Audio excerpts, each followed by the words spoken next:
Ambassador Hill, a lot of talk before the president's speech of a need for clarity, that Mr. Obama needed to clarify his position. For your liking, did he do that tonight? Oh, I think he's laid out the position very clearly, and he certainly spoke to the challenge of dealing with a country that has used chemical weapons, after all, weapons that have been banned some 80 years.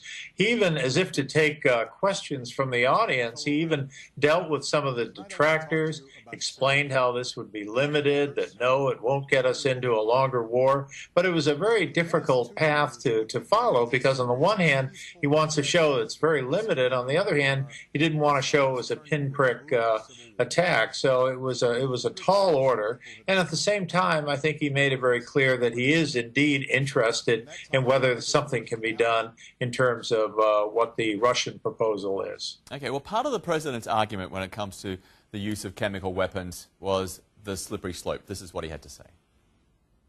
If we fail to act, the Assad regime will see no reason to stop using chemical weapons. As the ban against these weapons erodes, other tyrants will have no reason to think twice about acquiring poison gas and using them.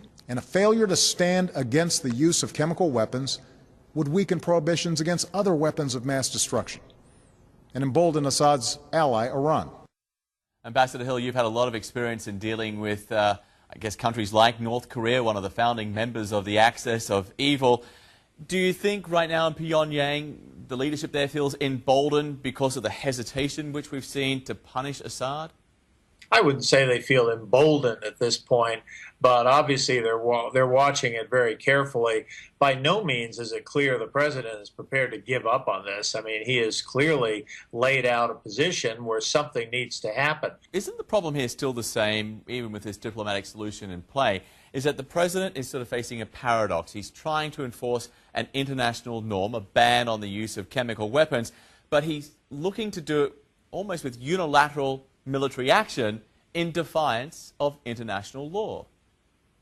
Yeah, I don't want to say in defiance of international law, but certainly he doesn't have the backing that he would like to have. He doesn't have a broad coalition. He doesn't have a UN Security Council vote. So I think you're quite right. He has a difficult task. And I think he's been feeling rather lonely throughout this, which is one reason to get the Congress involved. The problem is you shouldn't ask a question, as he's done to the Congress, unless you're willing to live with the answer. It's not chemical weapons which have killed more than 100,000 people in Syria. It is conventional weapons, and the use of those weapons will continue regardless of what happens. That is absolutely the case, and I think that is part of the problem that the Obama administration has had. It has not been able to devise a diplomatic way forward. When we were working on things like Bosnia and Kosovo, we had Russian counterparts, we had European Union counterparts, and we tried to come up with a proposal, a kind of diplomatic strategy going forward. On the positive side, did you think 36 hours ago the Syrian regime would actually admit to having chemical weapons stockpiled and actually be willing to sign a treaty which bans chemical weapons?